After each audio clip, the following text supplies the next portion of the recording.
Trump's big plan to punish China is starting to backfire. For months, he's promised to bring jobs home and crush Chinese exports. But the numbers tell a different story. China's trade surplus has jumped to 6.4% of its GDP in the first half of the year, the highest in more than a decade. In the third quarter alone, exports hit almost $1 trillion. That doesn't look like a country under pressure. It looks like one taking full advantage of America's mistakes. Meanwhile, Washington is feeling the sting of its own tariffs. Prices are climbing, factories are slowing, and job postings have dropped again. Even Trump's closest allies are starting to realize this trade war isn't a show of strength, it's a slow bleed. Every new tariff that's supposed to hurt Beijing ends up landing on US businesses and consumers instead. That's why officials like Scott Bessent are quietly talking about extending a truce, not to fix anything, but to save face. Because the longer this goes on, the more obvious it becomes. China isn't losing this fight. It's positioning itself for a much bigger win, one that goes far beyond exports and reaches deep into America's own economy. Trump's tariff offensive was sold as a way to rebuild American strength, but the numbers show the opposite. Since the first wave of new duties took effect, the effective US tariff rate has jumped to 15.4%, the highest level since the 1930s. Even when businesses switch to cheaper suppliers, it only falls to about 14.3%, leaving no real relief. Those extra costs flow straight into higher prices for construction materials, electronics, and everyday goods. Factories are cutting shifts, retailers are raising prices, and consumer demand is fading. Job postings across the US have now fallen 2% month on month, and overall openings are 25% below their 2022 peak. White-collar positions are still 8% below pre-pandemic levels, while blue-collar hiring is shrinking as companies delay new orders. The timing couldn't be worse. The government shutdown has dragged on for more than 2 weeks, leaving hundreds of thousands without pay and hitting local businesses from diners to delivery firms. Meanwhile, Chinese exporters are quietly adjusting. Many have rerouted shipments through Southeast Asia or re-registered under new trade codes, allowing them to bypass much of Washington's tariff web. The result? US import costs rise, but China's trade surplus keeps expanding. Even Trump's allies, like Scott Bessent, are now discussing a truce extension, not as strategy, but as damage control. The longer the tariffs stay, the deeper the wounds run across American supply chains. Investors see it too. Rising input costs, weaker margins, and fading consumer confidence. Even Trump has admitted how fragile this approach really is. If you put that 100% tariff on top of what's in place already, you've got a 157% tariff on China.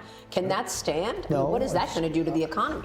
It's not sustainable, but that's what the number is. It's probably not, it could stand, but they forced me to do that. I think we're going to be fine with China, but we have to have a fair deal. It's got to be fair.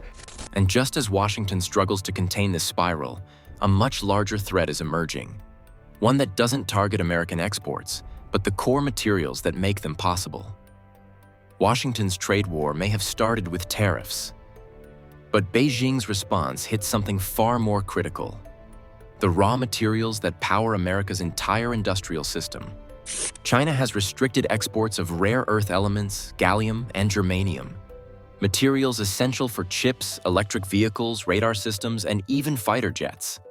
These are not minor components. They are the backbone of modern technology. And China controls over 80% of the world's refining capacity for them.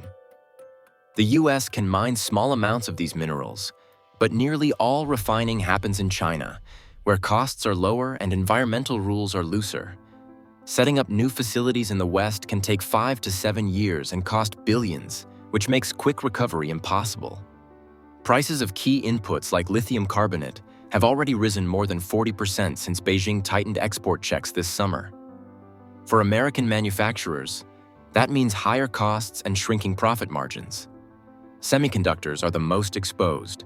The US still operates about 20 foundries, mostly under Intel and foreign firms like TSMC, yet they rely heavily on Chinese materials for polishing wafers, cooling systems, and high-purity metals. If Beijing keeps tightening the flow, chip production could slow to a crawl. The AI boom hides this vulnerability for now.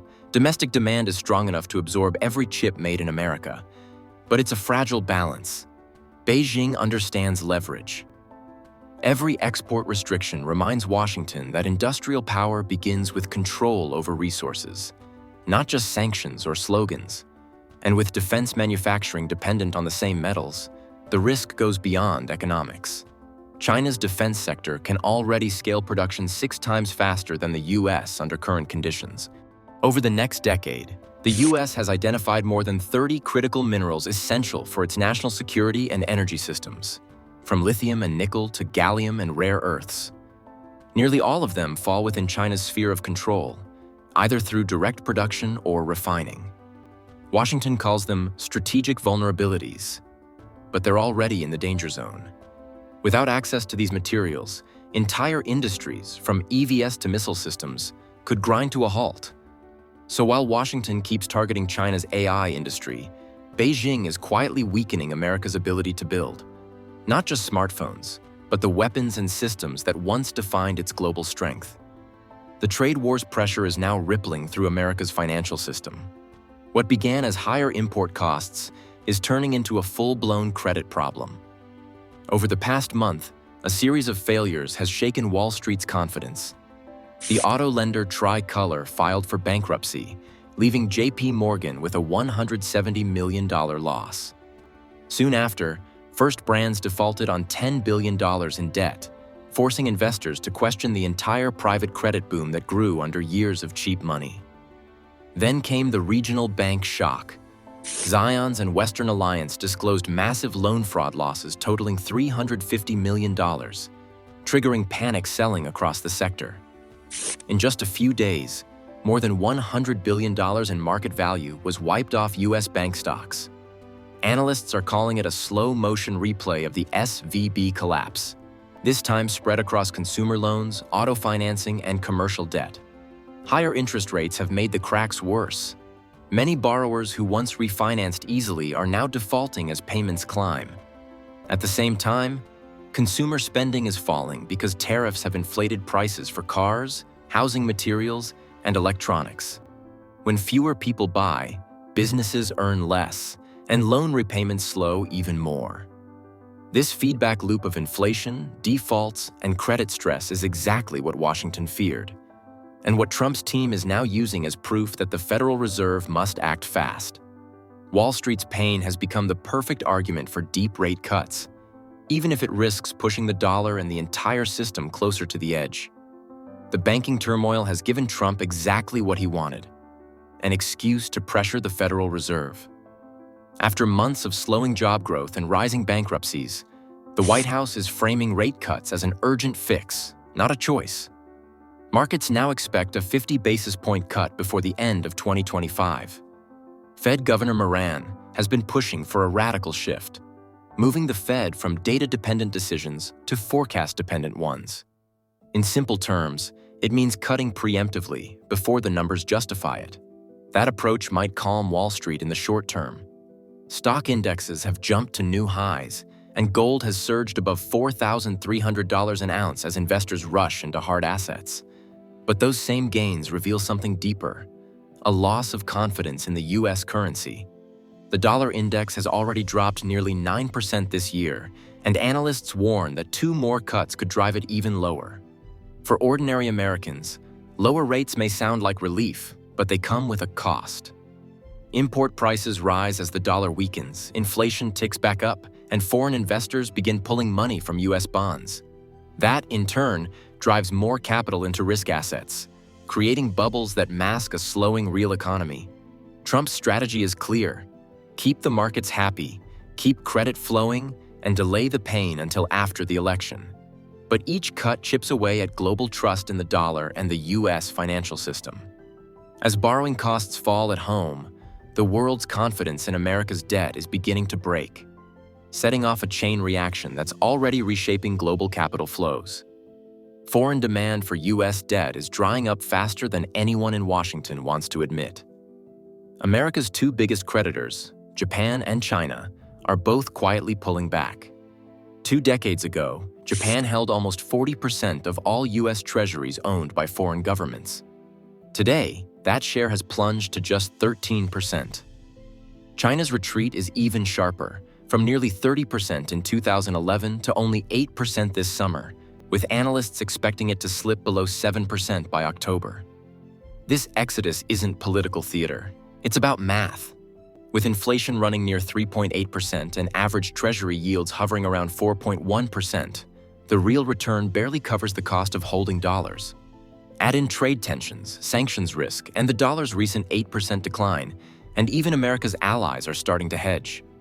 Central banks in Asia and the Middle East are now buying more gold and yuan-denominated bonds, signaling a structural move away from dollar dependence.